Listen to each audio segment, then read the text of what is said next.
ونؤمن به ونتوكل عليه ونعوذ بالله من شرور أنفسنا ومن سيئات أعمالنا من يهدي الله فلا مضل له ومن يضلله فلا هادي له সকলে জবান খুলে বলেন আশহাদু আল্লা ইলাহা ইল্লাল্লাহু ওয়াহদাহু লা শারীকা লাহু ওয়া আশহাদু আন্না মুহাম্মাদান আবদুহু ওয়া রাসূলুহু الذي أرسل رسوله بالحق بشيرا ونذيرا وداعيا إلى الله بإذنه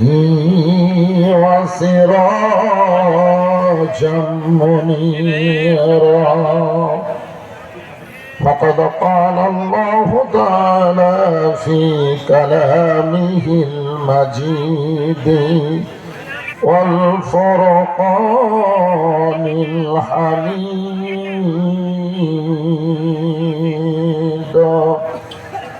জবান খুলে সকলে পড়েন আউযু বিল্লাহি মিনাশ الشيطان الرجيم بسم الله الرحمن الرحيم إنا أعطيناك الكوثر فصل لربك وانحر إن شانئك هو الأبتر إن الله وملائكته يصلون على النبي يا أيها الذين آمنوا صلوا عليه وسلموا تسليما اللهم صل على مولانا محمد وعلى آل سيدنا مولانا مشرق حب محمد সকলে বলি সাল্লাল্লাহু আলাইহি ওয়াসাল্লাম मतलाए दीवानी मतलाए खुर्शीद अशकास सीनाए सुजाने बलागल उला बिकमालिही कशाफत दुजा बिजमालिही حسنت جميع خصاله صلوا عليه وآله اللهم آمين জান্নাতের বাগান থেকে জান্নাতি মানুষদেরকে নিয়ে আমি গুনাহগার তোমার রহমতের দরজায় দুখানা হাত তুলেছি আল্লাহ হাসরের ময়দানে জাব্বার আর কাহার নামে রূপ নিয়া তুমি যখন বিচার শুরু করবে তোমার সামনে দাঁড়ায়া সমস্ত নবীরা নফসি নফসি বলে কাঁদতে থাকবে। এমন কঠিন অবস্থা হাসরে হবে, সেদিন সমস্ত নবী তার উম্মতকে ভুলে যাবে, শুধু বলবে আল্লাহ আমার কি হবে, আমার কি হবে। একমাত্র দরদি নবী শাফাতের কান্ডারি ইয়া রব্বি হাবলি উম্মতি বলে সেজদায় পড়ে যাবে। সেই কঠিন মুসিবতের সময় আজকের এই মাহফিলকে ওসিলা করে আমাদের সবাইকে রাসূলের উম্মতের কাতারে আল্লাহ কবুল করে নিও। সুবহান রাব্বিকা রাব্বিল ইজ্জাতি আম্মা ইয়াসিফুন ওয়া সালামুন আলাল মুরসালিন والحمد لله رب العالمين لا إله إلا الله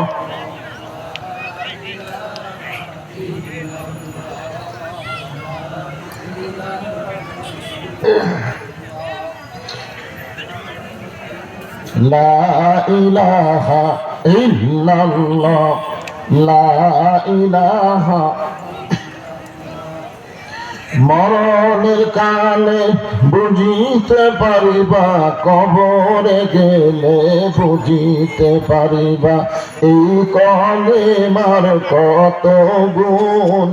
লা ইলাহা ইল্লাল্লাহু বলো রে পাগল মন, লা ইলাহা ইল্লাল্লাহ জোরে লা ইলাহা। যারা পড়তেছেন না এই কলেমা, যারা জিকির করতেছেন না, তারা কতটুকু ক্ষতির মধ্যে পড়তেছেন? আফজালুল জিকির লা ইলাহা ইল্লাল্লাহ। আল্লাহ রাসূল বলেছেন, কোন ব্যক্তি যদি সারা জীবন পাপ করে আর মৃত্যুর সময় এই কলেমা যদি তার জবানে জারি থাকে, শুধুমাত্র জবানে কলেমা জারি থাকার কারণে আল্লাহ তার জীবনের সব গুনাহ মাফ করে দেন। এত দামি একটা জিকির, অথচ সবাই মুখ খুলতেছেন না। জবান খুলে আল্লাহর মহব্বতে লা ইলাহা ইল্লাল্লাহ লা ইলাহা। যার দিলে আছে আমার আল্লাহর ভয়, যার মনে আছে আল্লাহর ভয়, যার দিলে আছে আল্লাহর ভয়, আল্লাহ আল্লাহ সব সময়। আহার নিদেরা ভালো লাগে না, এই দুনিয়া ভালো লাগে না, ভালো লাগে শুধু আল্লাহ জোরে লা ইলাহা ইল্লাল্লাহ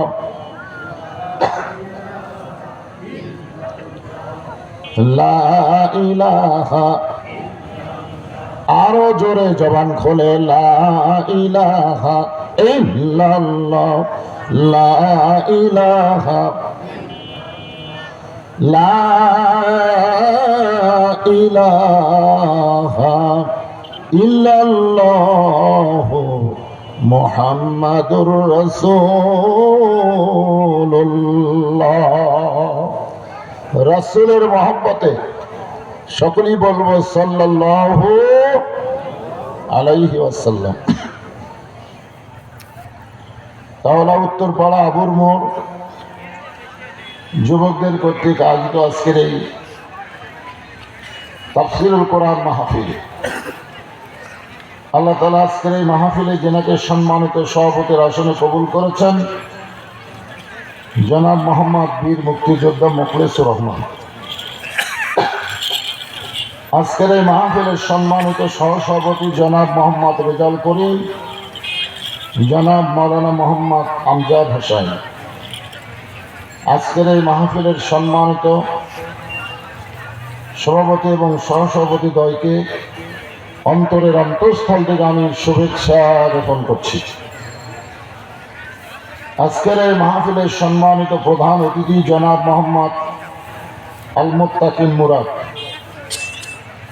সম্মানিত প্রধান অতিথি সহ সম্মানিত বিশেষ অতিথিবৃন্দ, জেনেরা, সম্মানিত সুধীজন, সকলকেই অন্তরের অন্তঃস্থল থেকে আমি শুভেচ্ছা জ্ঞাপন করছি। আজকের এই মাহফিলের সম্মানিত ওলামায়ে কেরাম, আপনাদের মাঝে মাঝে যে সমস্ত আলেম ওলামা বসে আছেন, মঞ্চে আছেন, মাগরিবের আগে যিনারা আলোচনা করে আপনাদেরকে শোনাইছেন, আলেম ওলামা সহ আজকের মাহফিলের বক্তাগণকে অন্তরের অন্তঃস্থল থেকে আমি শুভেচ্ছা জ্ঞাপন করছি। সম্মানিত আল্লাহর বান্দারা, আল্লাহর অত্যন্ত পছন্দনীয় সময় বকরাতা ও আসিলা, সকাল এবং সন্ধ্যা। এই মাগরিবের নামাজের পরে সান্ধ্যকালের সময়ে কোরআন হাদিসের আকর্ষণ কলিজার মধ্যে নিয়ে আল্লাহ রাসূলের মহব্বতে এই জান্নাতের টুকরায় যারা বসেছেন, আমি আমার অন্তরের অন্তঃস্থল থেকে আপনাদের সবাইকে শুভেচ্ছা জ্ঞাপন করছি। সম্মানিত মা বোনেরা, পর্দার অন্তরালে বসে বসে যারা আলোচনা শুনতেছেন, তাদেরকে শ্রদ্ধা জ্ঞাপন করে এই মুহূর্তে জানতে চাচ্ছি আপনারা সকলে কেমন আছেন? আলহামদুলিল্লাহ রাব্বিল আলামিন। যে আল্লাহ শারীরিক সুস্থতা দান করে মানসিক প্রশান্তি। আসলে গত বছর এই সময় আমাদের শারীরিক সুস্থতা অনেকেরই ছিল, কিন্তু মানসিক প্রশান্তি ছিল না, মনের একটা শান্তি, ঠিক কিনা বলেন? সবসময় মনে একটা হয়তো কি যেন কি হয়। আজরাইলের চাইতে আমরা পুলিশ ধরা বেশি চিন্তা করতাম। আজরাইল ধরবে এই চিন্তা আমাদের নাই, কিন্তু পুলিশ ধরার চিন্তা ছিল, না জানি কি হয় এরকম একটা অশান্তি। বর্তমানে 5ই আগস্টের পরে এই অশান্তির নাই, এখন হলো প্রশান্তি। যেরকম সুবহানাল্লাহ। শারীরিক সুস্থতা এবং মানসিক প্রশান্তি লাভের জন্য আজকের এই জান্নাতের বাগানে আল্লাহ আমাদেরকে কবুল করেছেন। খুশি না বেজার? তাহলে জবান খুলে সমস্তরে সকলে বলবো, রব্বানা লাকাল হামদ হামদান কাসীরান তাইয়িবান মুবারাকান ফীহি। আমরা প্রশংসা করলাম কার? কেন করলাম? এই কারণে আল্লাহর প্রশংসা আমরা বেশি বেশি করব, যে রুহের জগৎ, এই দুনিয়াতে আসার আগে আর একটা জগতে আমরা ছিলাম না? এই জগৎকে বলা হয় আলমে আরওয়াহ, রুহের জগৎ। এই রুহের জগতের ভিতরে অসংখ্য রুহুর মধ্যে আল্লাহ আমাদের রুহগুলোকে অত্যন্ত ভালোবেসেছেন, যে ভালোবাসার কারণে দুনিয়াতে আল্লাহ আমাদেরকে মুসলমানের ঘরে কবুল করেছেন। আচ্ছা, আমি কোন জায়গাতে ওয়াজ করতেছি? যে কথাটা আমি বললাম, কথাটাই বুঝেনি মনে হয়। 2-1 সুবহানাল্লাহ করলেন, বাদ বাকি করলেন না। তার মানে আল্লাহ যদি চাইতো আমাদেরকে হিন্দু, বৌদ্ধ, খ্রিস্টানদের ঘরেও পারতো না? কিন্তু আল্লাহ কি চাইছে? আল্লাহ না চেয়ে সরাসরি আমাদেরকে মুসলমানের ঘরে কবুল করেছে। হ্যাঁ, আল্লাহ কোরআনে বলেছেন, লা তামুতুন্না ইল্লা ওয়া আনতুম মুসলিমুন। মুসলমান না হয়ে তোমরা কেউ মরো না। আপনারা বলেন তো, হিন্দু, বৌদ্ধ, খ্রিস্টানদের ঘরে যদি আমরা জন্ম নিতাম, তাহলে মুসলমান হয়ে মরা সহজ না কঠিন? আমাদের জন্য কঠিন আছে? নাই। মুসলমান হয়ে মরা যে কত কঠিন, যার প্রমাণ হলো নবীর চাচা আবু তালেব, যিনি আল্লাহ রাসূলকে লালন পালন করেছেন। আল্লাহ রাসূল বলেছেন, মায়ের পেটে আমি এতিম ছিলাম। মায়ের পেটে যখন ছিলাম তখন আমি কি ছিলাম? এতিম। আমার বাপ মারা গেছে, কিন্তু দুনিয়াতে আসার পরে আমি আর এতিম ছিলাম না। কারণ ভাগ্যগুণ এমন একটা চাচা পাইছিলাম, যে চাচা আমাকে এমন দরদ দিয়ে, ভালোবাসা দিয়ে লালন পালন করেছে, আমার যে বাবা নাই এটা আমি মনেই হয়নি। অথচ এই চাচা আবু তালেব কিন্তু মুসলমান হয়ে মরতে পারেনি। মরার সময় কাফের হয়ে মরেছে। কারণ কি? নবী তো এত বড় একটা কথা বলেছিলেন, চাচা খালি একটাবার, শুধু একটাবার বলবেন লা ইলাহা ইল্লাল্লাহ, আমি আপনাকে হাত ধরে জান্নাতে পৌঁছায় দেব। এত বড় কথা নবী বলেছেন, তারপরও চাচা কি বলছেন? যে মরি যখন যাচ্ছি বাবা, বাপ দাদার ধর্ম ছাড়ব না। এখান থেকে প্রমাণ হলো অন্য ধর্মে জন্ম নিয়ে মুসলমান হয়ে মরা খুবই কঠিন। কিন্তু আল্লাহ তাআলা আমাদের এই কঠিন জিনিসটা রাখে নাই, সহজ করে দিয়েছে। মুসলমানের ঘরে জন্ম নিয়েছি, মুসলমান হিসাবে অবশ্যই আল্লাহ আমাদের মৃত্যু দিবে ইনশাআল্লাহ। এ কারণে আমরা খুশি না বেজার? তাহলে জবান খুলে আবার বলবো আলহামদুলিল্লাহ। আল্লাহর প্রশংসা করার কারণ হলো আল্লাহ আমাদের ভাগ্য এত ভালো যে আমাদেরকে বিশ্ব নবীর উম্মত হিসাবে কবুল করেছেন। কোন নবী? যে নবীর উম্মত হওয়ার জন্য অন্যান্য নবীরা পর্যন্ত আল্লাহর কাছে লালায়িত ছিলেন, যে আল্লাহ আমাদেরকে নবী না করে যদি বিশ্ব নবীর উম্মত করতেন তাহলেই আমাদের ভাগ্যটা প্রসন্ন হতো। কিন্তু আল্লাহ তাদের এই চাহিদাকে, এই চাওয়াকে পুরা করেনি। বিনা দরখাস্তে আমরা আল্লাহর কাছে কোনদিন চাইছি? তখন তো আমরা চাইছি। বিনা চাওয়ায় আল্লাহ আমাদেরকে সেই নবীর উম্মত হিসাবে কবুল করলেন। খুশি না বেজার? আপনার বলেন তো, বিশ্ব নবীর উম্মত হওয়ার মধ্যে এক নম্বর লাভ কি? এক নম্বর লাভ হচ্ছে আছেন আমার মুক্তার, আছেন আমার বারিশার, শেষ বিচারের হাইকোর্টেতে তিনি আমায় করবেন পার, আমি পাপী রাসূল জাবিন্দার। শেষ বিচার বলবেন? বাংলাদেশে যতগুলো বিচার হয়েছে এগুলো তো অবিচার। বিচারের নামে কি? অবিচার, শেষ বিচার। এখন আমাদের সকলের সামনে সেই বিচার কি বলুন তো আপনারা? যেই বিচারে আল্লাহ হবেন হাকিম, যেই বিচারে হাকিম হবেন কে? আল্লাহ। আর আমরা সবাই হব আসামি। আমরা সবাই কি হব? আসামি হব। ওই সময় আমাদের নবী উকিল হবেন, বারিশার হবেন, আল্লাহর কাছে আমাদের পক্ষে জেরা করবেন, জেরা করে সুপারিশ করে আমাদেরকে জান্নাতে পৌঁছায় দিবে। এমন নবীর উম্মত হওয়াতে খুশি না বেজার? তাহলে জবান করে আর একবার বলি আলহামদুলিল্লাহ।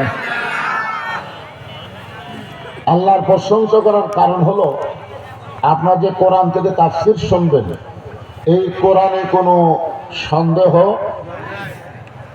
এতগুলো মানুষ আমার সামনে, 2-4 জন নাই করলেন, বাদ বাকি যারা নাই কননি তারকে কোন কান্দের ফেরেশতা দেখছে? যারা নাই কয়নি না, বাম কান্দের ফেরেশতা তো কি দেখবে? কারণ এ আপনাকে কোন জায়গা কি বাঁচতেছে? ও আচ্ছা আচ্ছা, ক্যামেরা। এরা আমার দুই দিকে 2 সেট চালু করছে। এ বাবা, ফাঁক ফাঁক করে দেখবার দাও তো, অনেকদিন পর আইসি তো না। খালি তো ওয়াজ শুনে, আমার ওয়াজ তো ইউটিউবে সবাই শোনে না। আজকে একটু দেখার জন্য আইসে, বুঝলেন না? দেখবে এবং শুনবে, দেখাতে কোনো বিরক্ত ঘটায় না।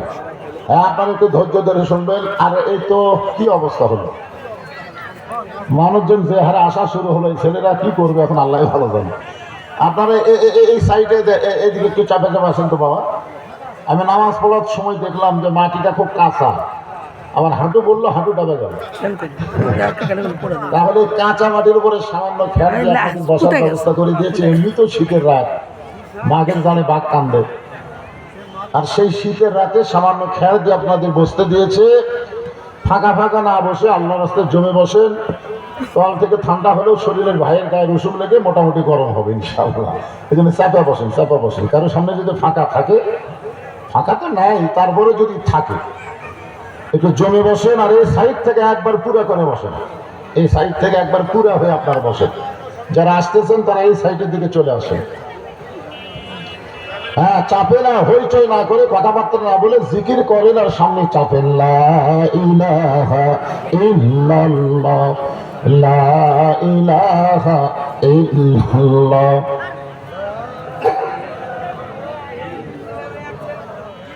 চাঁদ সূরজ আর গ্রহ তারা আল্লাহ নামের পাগল তারা।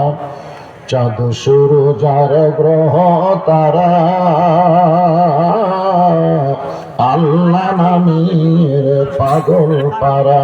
আমার আল্লাহ নামের এতই দয়া,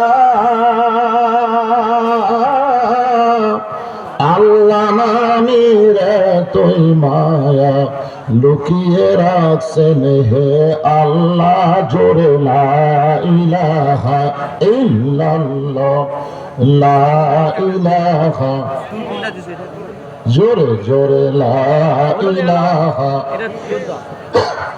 লা ইলাহা ইল্লাল্লাহ মুহাম্মাদুর রাসূলুল্লাহ সাল্লাল্লাহু আলাইহি ওয়াসাল্লাম।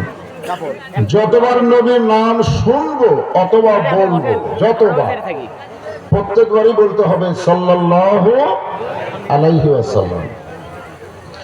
আপনি যখন নবীর প্রতি দরুদ শরীফ পড়লেন, আপনি এত ভাগ্যবান হয়ে গেলেন যে একদল ফেরেশতা আপনার দরুদগুলো রাসূলের রওজা মোবারকে আপনার নাম, জায়গার নাম, এমনকি আপনার বাপ মায়ের নাম পর্যন্ত পৌঁছানো হবে। শোনালো বলেন, আপনি আছেন কোথায় আর দরুদগুলো গেল কোথায়? একটু বিশ্বাস করবেন, বিশ্বাসে মিলাই বস্তু তর্কে বহুদূর।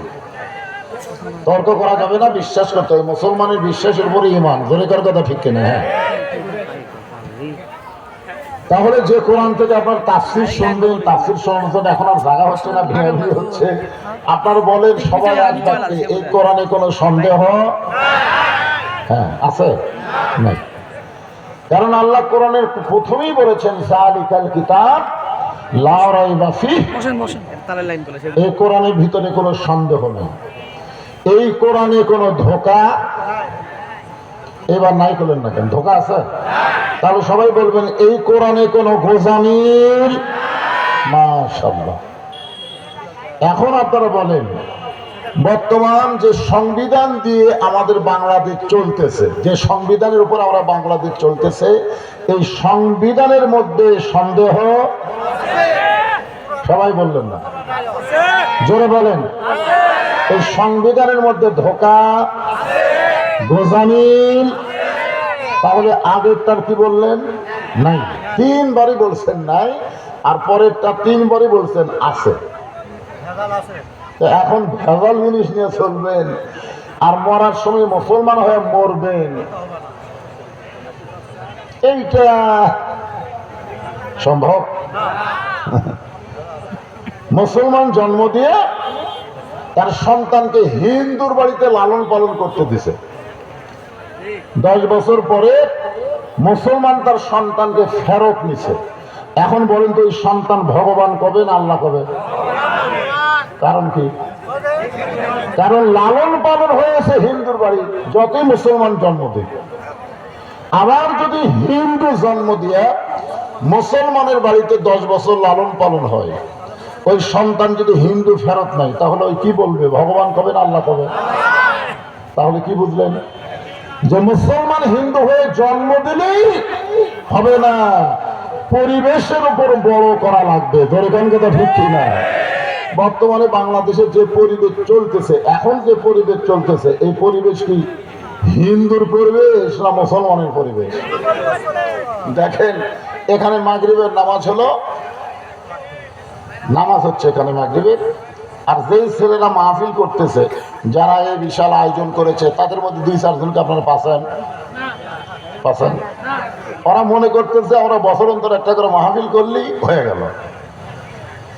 এরকম 71টি মাহফিল যদি করে, যত সওয়াব হবে তার চাইতে বেশি সওয়াব আল্লাহ দিবে 1 ওয়াক্ত নামাজ যদি আদায় করে। জোরেখান কথা ঠিক কিনা? নামাজ পড়ে না, মুসলমান দাবি করে, এটা ইয়ার কি মারা। এই রজব মাস, এই চাঁদের নাম হলো রজব, মাসের নাম কি? রজব। এই রজবের চাঁদ উঠলে আল্লাহ রাসূল একটা দোয়া বেশি বেশি পড়তেন, আল্লাহুম্মা বারিক লানা রজবা ওয়া শাবান ওয়া বাল্লিগনা রমাদান। আপনারা হয়তো অনেকে জানেনই না, আমি গতকাল মাহফিলে বললাম এটা কোন মাস? জানুয়ারি মাস। আমি ঠিক করে বললেন কোন মাস? তখন বলে মাঘ মাস। একটা লোক কইল না যে রজব মাস। তার মানে জানুয়ারি মাঘ সম্পর্কে ধারণা আছে, রজব সম্পর্কে ধারণা নাই। এই রজব মাসের কোন এক রাতে আল্লাহ তাআলা আমাদের নবীকে আরশে নিয়ে গেছিলেন। এটা কি আপনারা বিশ্বাস করেন? যে রাতকে আমরা বলি লাইলাতুল মিরাজ। লাইলাতুল মিরাজ। আল্লাহ কোরআনে বললেন সুবহানাল্লাযী আসরা বিআবদিহি লাইলাম মিনাল মাসজিদিল হারাম ইলাল মাসজিদিল আকসা।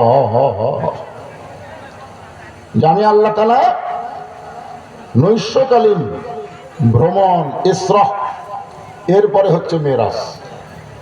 তো এই কোরআন শরীফে ইসরা শব্দ একের সরাসরি আল্লাহ বলেছেন যে মসজিদ হারাম থেকে বাইতুল মুকাদ্দাস, এই দুইটা মসজিদের কথা আল্লাহ কোরআনে একই আয়াতের মধ্যে বললেন। একটা হলো মসজিদ হারাম, আর একটা হলো কি বাইতুল আকসা। বর্তমানে বাইতুল আকসা নিয়ে মুসলমানদেরকে অত্যন্ত নির্যাতন করা হচ্ছে। জোরে কোন কথা ঠিক কি? আমরা যাদেরকে বলি ফিলিস্তিন, ফিলিস্তিন মুসলমানকে অকাতরে হত্যা করা হচ্ছে। আপনারা বলেন তো মসজিদ এটা কাদের জন্য? মুসলমানের জন্য। মসজিদ কাদের জন্য? মন্দির প্যাগোডা খ্রিস্টানরা, গির্জা হলো খ্রিস্টানরা। হ্যাঁ, তো এখন ব্যাপার হলো ওই যে ইহুদি, ওদের জন্য তো মসজিদ না, মসজিদ তো মুসলমানের জন্য। জোরে কোন কথা ঠিক কিনা? কিন্তু ইসরায়েল ইহুদি অন্যায়ভাবে বাইতুল মুকাদ্দাসকে দখল করতে চায়, আর মুসলমান সমানে জীবন দিচ্ছে, দখল করতে দিবে না। জীবনের বিনিময়ে হলো বাইতুল মুকাদ্দাসকে তারা ফিরে নেবে, তাদের দখলে নেবে, কারণ মুসলমানের জন্যই তো মসজিদ। আপনাদের কাছে আমার প্রশ্ন হলো এই রজব মাসে যে আব্রাহা বাদশাহ মসজিদে হারাম বাইতুল্লাহকে দখল করার জন্য হস্তি বাহিনী নিয়ে আইছিল। জোরে কোন কথা ঠিক কিনা? আপনার বলেন তো দখল করে পারছে? তো ওইখানে তো কোনো মানুষ জীবন দেয়নি। ওইখানে আল্লাহ তাআলা সূরা ফিল নাযিল করে আমাদেরকে জানাই দিয়েছেন। সূরা ফিল বুঝেননি? আলাম তারা কাইফা ফাআলা রাব্বুকা বিআসহাবিল ফিল। সূরা ফিল পারেন না আপনারা? এখানে শেষে আল্লাহ বলতেছেন তারমিহিম বিহিজারাতিন মিন সিজ্জিলিন ফাজআলাহুম কাআসফিন মাকুল। আর মাঝখানে বলেছেন তয়রান আবাবিল। আল্লাহু আকবার। আপনারা বলেন তো বর্তমানে সে আল্লাহ আছে না নাই? সে আল্লাহ আবাবিল কাকে পাঠাইছিল? তো এখন বাইতুল মুকাদ্দাসকে ওরা দখল করবার চায়, আর মুসলমানকে সমানে গুলি করতেছে। আল্লাহ বসটাকে কি করতেছে? যে আমেরিকা ইসরায়েলকে সহযোগিতা করেছে, এমন একটা অস্ত্র দিছে যে অস্ত্র গুলি করবা, সাউন্ড হবে না, আর তোমরা টার্গেট করবা ফিলিস্তিনের শিশু বাচ্চাদেরকে। এ পর্যন্ত প্রায় ৪২,০০০ শিশু বাচ্চাকে ওরা হত্যা করছে। মানে আমাদের মতন বুড়া করুক না, খালি শিশু। ওই গুলিটা আসে, শব্দ হয় না, শিশু বাচ্চার বুকে লাগে, বুকটা পুড়ে যায়। ওরা গুলি দিয়ে ফিলিস্তিনের শিশু বাচ্চার বুক পুড়াইছে, আর আল্লাহ আসমান থেকে আমেরিকাতে আগুন পাঠিয়ে দিছে। জোরে কোন কথা ঠিক না? দেখতেছেন না? বাড়ি ঘর সব পুড়ে সারখার। এখন ডোনাল্ড ট্রাম্প খালি মুসলমান খুঁজতেছে, মুসলমান কোথায় রে? তোরা একটু জোরে জোরে আজান দিত, দেখতে আগুন নেবে কিনা। খেলার চলে আল্লাহ। ফেসবুকে দেখলাম আমেরিকার বহু জায়গায় মুসলমানের রাস্তা বের হয়ে আজান দিচ্ছে আগুন নিভানোর জন্য। ওদের পানি টানি দিয়ে সব অস্ত্র শেষ, আগুন খালি বাড়ি। আমি বললাম শোনো, আজেন্ডা রাখবেন আমেরিকা ফিলিস্তিনের শিশু বাচ্চাকে গুলি করেছে, তার প্রতিশোধ অবশ্যই আল্লাহ নেবে। অতি সত্তর পৃথিবীর মানচিত্র থেকে আজরাইল ইহুদিকে ধ্বংস করে দিবে। আপনারা কি করেন? আল্লাহ পারিকে করে না, দরকার পারিকে করে না। আল্লাহ দেখতেছে, আল্লাহ সহজে ধরে না, বুঝলেন? ধরে না। হাসিনা 15.5 বছর কিন্তু আল্লাহ ধরে না, ধরলে আর ছাড়ে না। আমরা দেখতেছি এইরকম। তাহলে যে কোরআনে কোনো সন্দেহ নাই, যেই কোরআনে কোনো ধোঁকা নাই, যেই কোরআনে কোনো গোজামিল নাই, সেই কোরআন থেকে ছোট্ট একটা সূরা আপনাদের সামনে আমি তেলাওয়াত করেছি। সূরাটার নাম হলো সূরা কাউসার। সূরা কাউসার বিশ্বাস করা লাগবে কিন্তু। কাউসার এমন একটা পিয়ালা, এই যে আমাকে দিছে, এটা কিন্তু চা না, একটু গরম পানি দিছে। এমন একটা পিয়ালা, যেই পিয়ালার 1 গিলাস পানি যদি কেউ পান করে জাহান্নামেও যায়, আল্লাহ জাহান্নামকে জান্নাত বানায় দিবে। চিন্তা করে দেখেন কাউসারের পানির মধ্যে কি পাওয়ার। আপনার দেহের মধ্যে যদি 1 গিলাস খালি ঢুকাবার পারেন, ওই দেহ যদি জাহান্নামেও যায়, যাওয়ার সাথে সাথে জাহান্নাম জান্নাত হয়ে যাবে। এই পানি, এই কাউসার আল্লাহ আমাদের নবীকে দিয়েছেন, আমাদের নবীকে। কত বড় ভাগ্যবান যে আমাদের নবীকে আল্লাহ তাআলা এই কাউসার দিয়ে দিলেন। হাসর হবে তামার সানি, উম্মত বলবেন পানি পানি। হাসর হবে তামার সানি, উম্মত বলবেন পানি পানি। সেই কঠিন দিনে পানি দেওয়ার, নবী বিনে পানি দেওয়ার সাধ্য কারো নাই। সবাই বলেন সাল্লাল্লাহু আলা মুহাম্মাদ সাল্লাল্লাহু আলাইহি ওয়াসাল্লাম। সাল্লাল্লাহু আলা মুহাম্মাদ সাল্লাল্লাহু। তো এখন আমাদের নবী কিন্তু রহমাতুল লিল আলামিন, মানে আমাদের নবীর যা দয়া, বুঝলেন? আল্লাহ হচ্ছে রব্বিল, আলহামদুলিল্লাহি রব্বিল আলামিন। আর আমাদের নবী হলেন ওমা আরসালনাকা ইল্লা রাহমাতাল লিল আলামিন। সমস্ত তাফসীরকারক ব্যাখ্যা করেছেন, যতটুকু এরিয়ার রব হলেন আল্লাহ, ততটুকু এরিয়ার রহমত হলেন মুহাম্মাদুর রাসূলুল্লাহ। এত দয়া। তাই ফেরা নবীকে পাথর মারলো, যে পাথর নবীর গায়ের সব জায়গায় লাগছে, খালি চেহারা বাদ দিয়ে প্রত্যেক জায়গা থেকে রক্ত ঝরল। অথচ নবী চোখের পানি নিয়ে তাদের জন্য আবার দোয়া করলো, আল্লাহ যারা আমাকে পাথর মারলো তাদেরকে হেদায়েত দাও, তাদেরকে ধ্বংস করো না, তাদেরকে জান্নাতে কবুল করো। এত দয়া সেই নবীর। সেই নবীর হাতে আল্লাহ যখন হাসরের ময়দানে হাউজে কাউসার দিবেন, আর পাইকারি হারে সবাই যদি পানি পান করতে আসে, কেন হাসরের কঠিন অবস্থায় হিন্দু, বৌদ্ধ, খ্রিস্টান সবাই নবীর কাছে দৌড়ে এসে বললো 1 গ্লাস পানি চাই। এখন নবী যদি সবাইকে যদি 1 গ্লাস করে দেয়, তাহলে তো জাহান্নাম বন্ধ করে দিলে। জাহান্নাম তো তুই আর কাম হবি না, কারণ এই পানি পান করে কেউ যদি জাহান্নামেও যায়, জাহান্নামও জান্নাত হয়ে যাবে। সাহাবারা বললেন, ইয়া রাসূলুল্লাহ, তাহলে অবস্থা কি হবে? সঙ্গে সঙ্গে রাসূল বললেন, ফাসাল্লি রাব্বিকা ওয়ানহার। 2টা আমল যাদের মধ্যে থাকবে তারাই হাউজে কাউসারের পানি পান করবে। 1 নম্বর হলো নামাজ, 2 নম্বর কুরবানি। এই 2টা কর্ম যারা করবে, আমল যারা করবে, তারাই পান করবে হাউজে কাউসারের পানি। 1 নম্বর কি? জোরে বলে 1 নম্বর কি? নামাজ। নামাজ। আমাদের নবীকে আল্লাহ তাআলা নবুয়তের 10ম বৎসরে মেরাজ করাইছেন। নবুয়তের কত বৎসর? 10ম বৎসরে লাইলাতুল মিরাজ হয়েছে। নামাজ পাওয়ার পরেও নবী 3 বছর মক্কা ছিলেন। নবী সর্বসাকল্যে নবুয়ত পাওয়ার 13 বছর ছিলেন মক্কায়। যেরকম কয় বছর? তাহলে 10ম বছরে যখন নামাজ পেলেন, এই নামাজ পাওয়ার পরও নবী 3 বছর ছিলেন মক্কায়।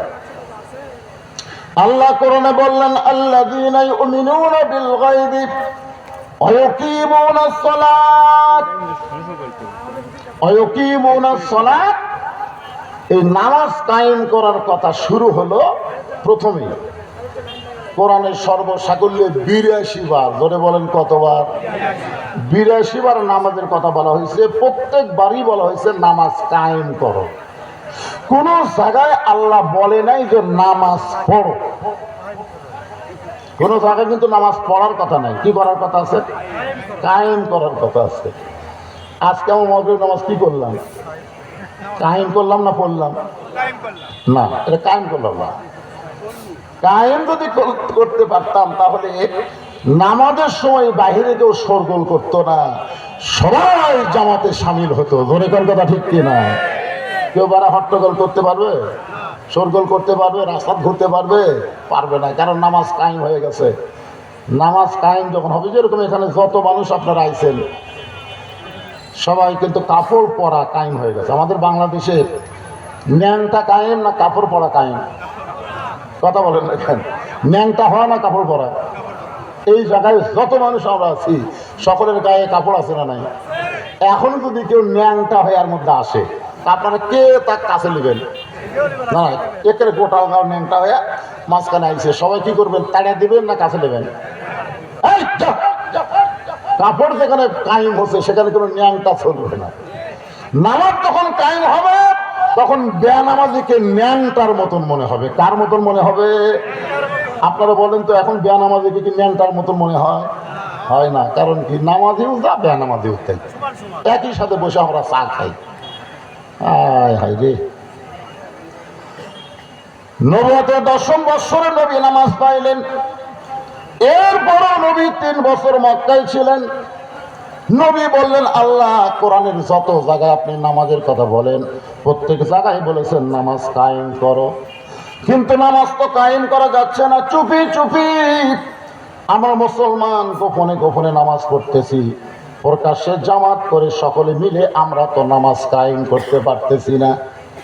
আল্লাহ বলেন, হাবিব, মক্কাতে বর্তমানে যেই পরিবেশ চলতেছে এই পরিবেশে নামাজ কায়েম করা সম্ভব না, কারণ পরিবেশ পাল্টাতে হবে। কি পাল্টান লাগবে? পরিবেশ পাল্টাতে হবে। কারণ মক্কাতে আপনি হলেন ইমাম আর আবু জেহেল হলো নেতা।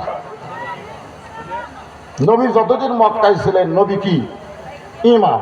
নবী আরবিতে ইমাম আর নেতা কথা কয় না। আজকে বাংলাদেশে নামাজ পড়া হচ্ছে কারণ মসজিদের ইমাম আর সমাজের নেতা। মসজিদের ইমামকে আমরা কি বলি? আল উলামাউ ওয়ারাসাতুল আম্বিয়া। আলেমরা হলো নবীদের ওয়ারিস। আর সমাজের নেতাকে আপনারা কি বলবেন? আবু জাহেলের ওয়ারিস। সমাজের চেয়ারম্যান কন, মেম্বার কন, এমপি কন, মন্ত্রী কন, এরকে চেহারা দেখলে কি মনে হয়?